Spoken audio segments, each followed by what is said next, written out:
So friends, today we are going to start a next chapter, that is sets. The theory of set was developed by German mathematician George Cantor. He first encountered sets while working on problems on trigonometric series. यानी पहले trigonometric series के लिए sets use होता था, अब sets mathematics problems के लिए भी यूज़ होने लगा है. Identify the object that doesn't belong to the group. Boat, mango, car, bus, airplane. Mango doesn't belongs to the group. All others are the means of transport, but mango is a fruit, so it doesn't belong to the group. Peacock, lion, cow, pig, goat. Peacock is not belong to the group. Hexagon, quadrilateral, rectangle, rhombus, square. Hexagon doesn't belong to the group. 2, 12, 24, 11, 30. 11 is an odd number, that's why it doesn't belong to this group. All these groups are well defined if जो indifferent element are excluded. That means अगर आप indifferent elements को बाहर निकाल दें, यानी first में से मैंगो तो ये बनेगा मीन्स ऑफ ट्रांसपोर्ट, सेकेंड में से peacock, then this group is known as the animals. Hexagon, hexagon को निकाल दो तो बाकी हमारे पास है 4 साइडेड फिगर. नेक्स्ट 11 को निकाल दो तो रिमेनिंग आपके पास है even numbers. So well defined collection of objects. So collection of objects of a particular kind, such as pack of cards, crowd of people, a cricket team, etc. So in mathematics, natural number, prime numbers, these are called sets. So let's examine some other collections also. Odd natural number less than 10. Odd natural numbers कौन से हुए? 2, 3, 5, 7. The rivers of India, Ganga, Yamuna, Saraswati, Kaveri, etc. The vowels in the English alphabet: A, E, I, O, U. Various kinds of triangles: scalene, isosceles, equilateral, etc. Prime factors of 210 यानी 2, 3, 5 and 7 etc. So always my answer is same, यानी कि अगर हम किसी और person से भी reverse of India के बारे में बात की जाए तो वो भी क्या कहेगा, इन्हीं रिवर्स में से नाम बोलेगा जो इंडिया की हैं. स्पेशली मेंशन है यहाँ पर इंडिया, बट अगर यहाँ मेंशन ना होता इंडिया, वर्ड होता, तो वर्ड के लिए हमारे पास होता कि कोई पर्सन कुछ बोलता, कोई पर्सन कुछ बोलता. ठीक है, अगर पर्सन बाय पर्सन हमारा आंसर डिफरेंट है, then you can't say that the group is well defined. यानी ऑलवेज अगर आंसर हमारा सेम है, then you can say that the group is well defined. So a group or collection of well-defined distinct objects is called a set. So now it's clear when do we say that a collection is well-defined.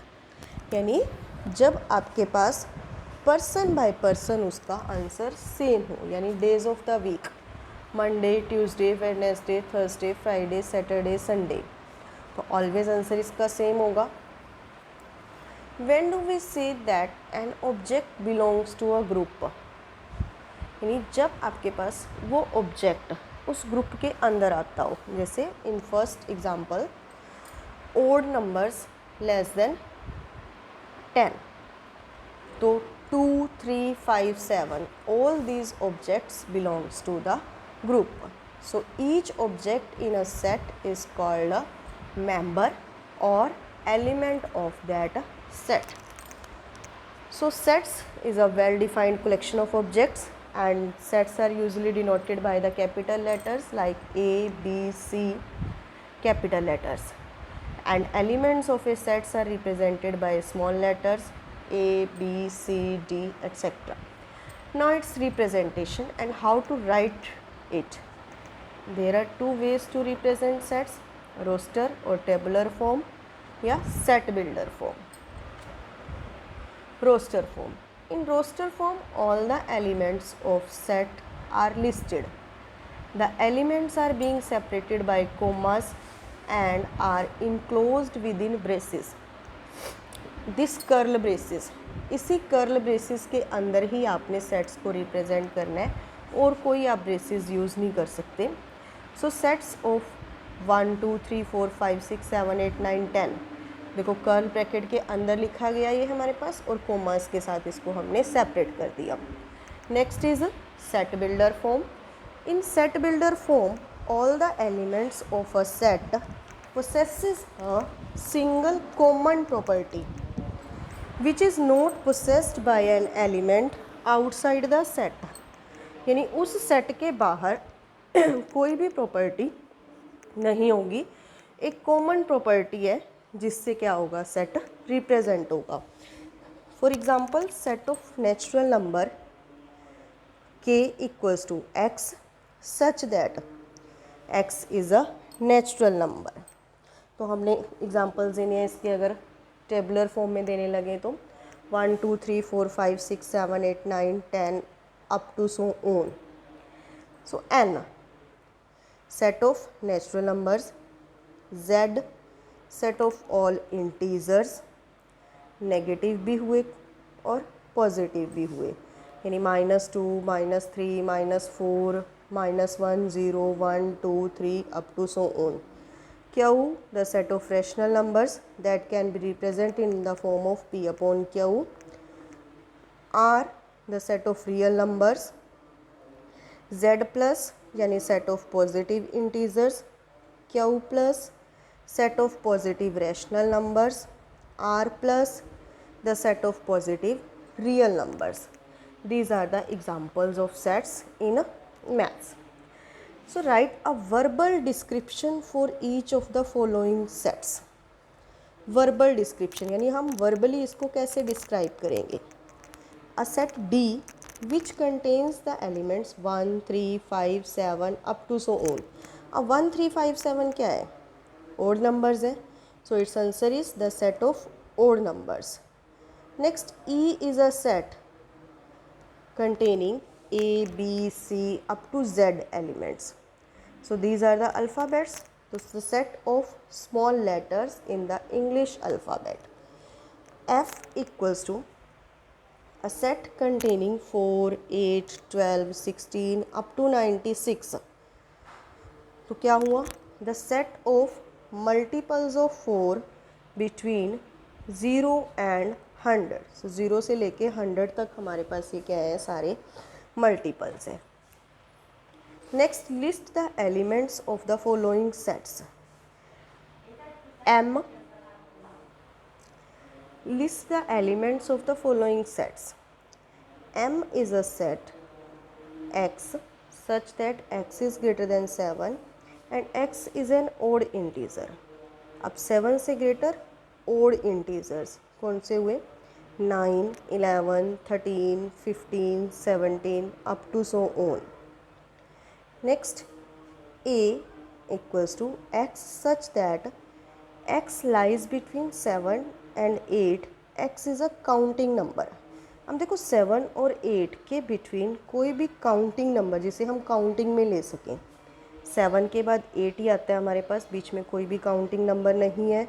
So this set is empty set. तो या तो only खाली bracket दे दोगे आप, या फिर इसके place पर आप ऐसे 5 यूज़ करोगे. Next T equals to x such that x is a city in Fatehabad.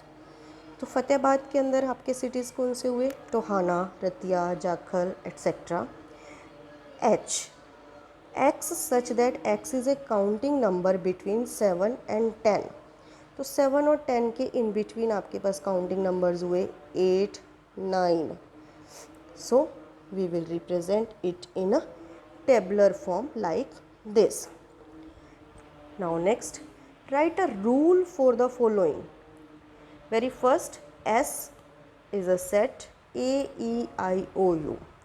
Now you can say that ki X yani vowel, these are vowels. So you will write X such that इस type से such that X is a vowel in the English alphabet.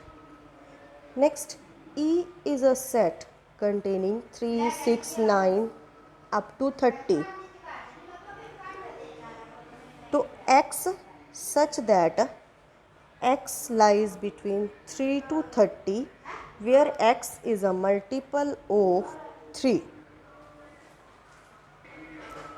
Next, T, Monday, Tuesday, Wednesday, Thursday, Friday up to Sunday. So T equals to X such that X is a day in a week. So by this way you can solve all the questions of first exercise from the NCERT, solve all the question and ask if you faced any problem. Thank you and have a nice day.